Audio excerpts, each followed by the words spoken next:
Hey there, I'm Rena, owner and designer at the Rustic Horseshoe. In this quick tutorial, I'm going to show you how to make a collar for my King Canine, or actually for any of my Pudgy Plushies like the Charismatic Cat, or, well, most of them. You can choose a variety of options for your collar. You can choose ribbon, you can choose webbing. This is even a 1-inch wide webbing.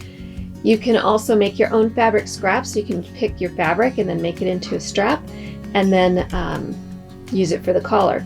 You also have a couple different closure options. One is Velcro, as you can see here, which also you have these fun spike options. I cover that in the tutorial as well. You want to look in the description for the links. I will have for the spikes and also for the slide closure. That's another option, by the way. So you can see how that's here. And also covered in the tutorial, but I don't have a sample here to show you right now, I gave it away, is you can also put a D-ring in on the collar so that you can attach a tag, and you can go get a tag made at like any pet shop or order it online to have the name of the dog or the name of the person you're giving it to, just whatever you want to do. So this is a quick and simple collar tutorial with a couple different closure options. So figure out how you want your collar to look, gather up your materials, and let's get started. All right, so I'm going to show you a couple different closure options. The slide closure, like this one, which you can do in a larger size or a smaller size, and also include the D-ring if you'd like. That's an option. Also going to show you a Velcro closure, so I'll get to that one later. All right, for the slide closure, you want to start with a ribbon that's much longer than what you're going to need. Feed it through like so. Okay, see how it's fed through like that? And then also leave a longer tail on it than you're going to need. If you want a tag, we'll cover that later, but you'll want a D-ring, and you can slide that onto the ribbon now, or you can slide it onto the ribbon here in another step. We'll go over that shortly. So with your ribbon thread through, we're going to have to stitch right here up next to the buckle, and a zipper foot is really good for this stitch. So then you're just going to put it under your presser foot, right up against the hardware as close as you can, and just do a straight stitch forward and back. Just like that. Okay, then you slide that D-ring up to that stitch. If you're not doing the D-ring, just skip this part. And then you're going to want to stitch right next to the D-ring. So you want to get it as tight in there as you can. So it'll look something like that. You can trim the tail. You can trim it right up next to the stitch if you want, or I trim it longer and so I can fold that in and so I don't have a raw edge showing.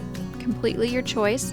Then I'm going to stitch across that folded edge to hold it in place. It'll look something like this. And this is the back side, and that's the front. So try it on your dog or whatever you're putting it on to get the right sizing. And that's because depending on what fabric you use, the neck on your dog or cat or whatever it is you're making this for is going to be slightly different from one to another based on how you stuff it and the fabric you use. So just slide the ribbon through, kind of mark how you want the collar to fit. Just hold that, and you can also measure it. This is an easy way to do it. Then put it under the presser foot like you did the other side and sew it right up against the buckle.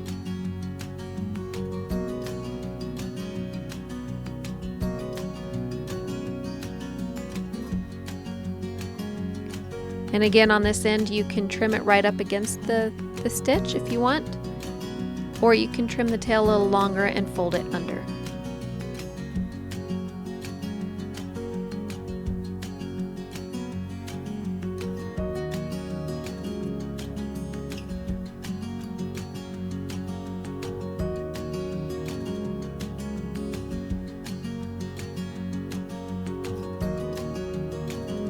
And then just stitch straight across like you did on the other side. And this is what the inside of the collar looks like. Kind of test it out. Now if you want to add your tag, if you're doing that option, just put the ring on it and then slide it onto the D-ring.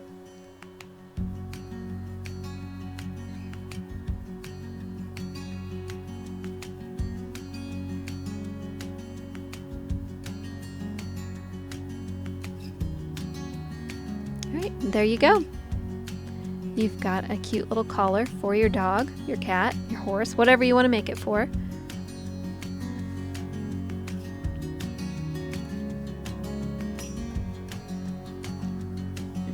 Okay, now for the Velcro option. I'm using a thin double-sided doll Velcro. You can use whatever Velcro you'd like. And right here I'm using 1-inch cotton webbing. You can use the other ribbon, fabric straps that you make, whatever. So on one end, put your Velcro with hook or loop side up and sew it in place.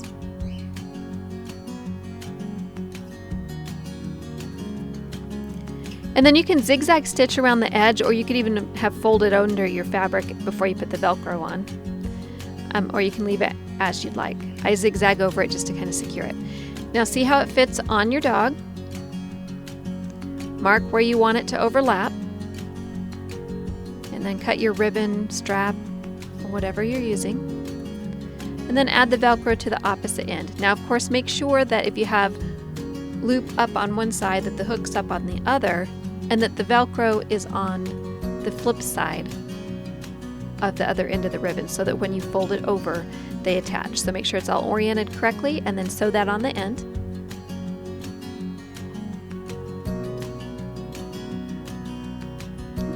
Looks something like this, quite simple.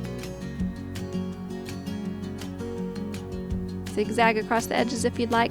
I'm going to add some spikes. You can find a link for these on the web page that's linked here in the video description. But they're just little spikes that are really simple to put in. And so I like to plan it out and space them out to how I want them to look before I start putting them into the fabric or ribbon. I just used a bobbin to space these because it was a good spacing. Then I just mark where each one's at.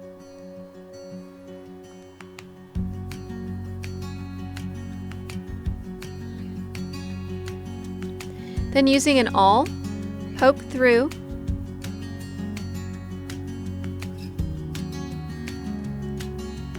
at the places that you marked. Poke through with the awl to create a hole, and then put your bolt end from what is the inside of the collar and push it through to the outside of the collar where the spike will be.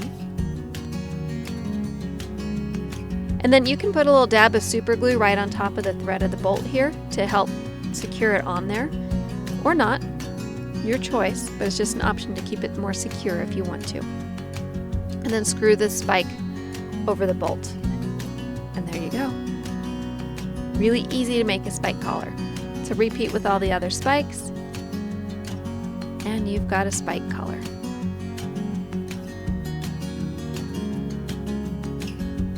It'll look something like this.